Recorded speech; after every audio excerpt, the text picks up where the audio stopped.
Biscayne National Park lies just south of Miami. It is perhaps the most endangered and most vulnerable to global warming of all U.S. national parks.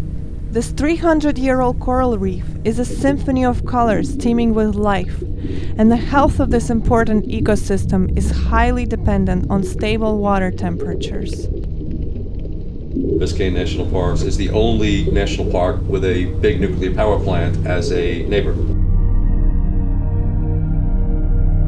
Nuclear reactors have to be cooled with water. So they took 5,000 acres of mangroves adjacent to the plant, took them out and created a canal system. So now the hot water comes out of the plant, circulates in these canals, and is recirculated back into the plant.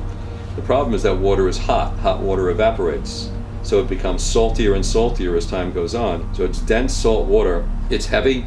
It sinks down through the freshwater aquifer. It actually goes into the aquifer and is contaminating the Biscayne aquifer in the area with salt water.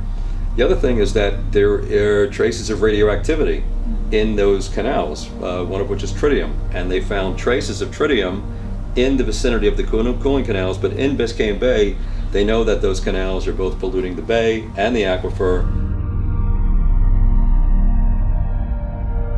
When you've got a land-based national park that you can fence off, that's one thing. When you've got one that is 95% covered by water, you can't stop the water from flowing through the park. So anything that happens in the water, especially if the water is flowing as it does in here generally from south to north, anything that happens outside the park can drastically impact what's going on inside the park.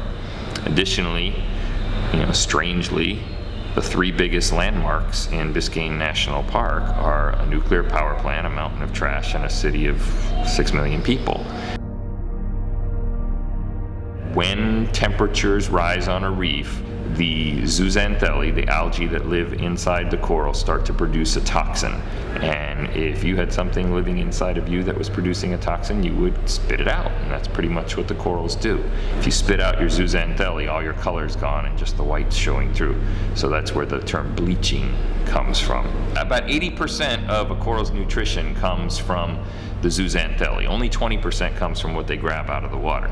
So, think about your own life. If you cut your food intake back by 80%, you're probably going to be hungry, you're going to be weak, you're going to be susceptible to disease and whatnot. So yeah, it's very much an unhealthy condition.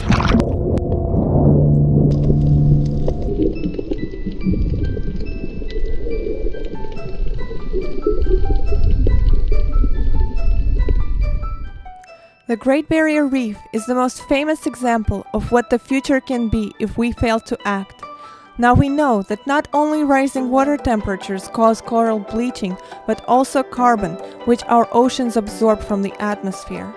Human carbon footprint is causing death of these tiny coral animals. We must quickly move into a sustainable future. Help the corals, raise your voice, get involved.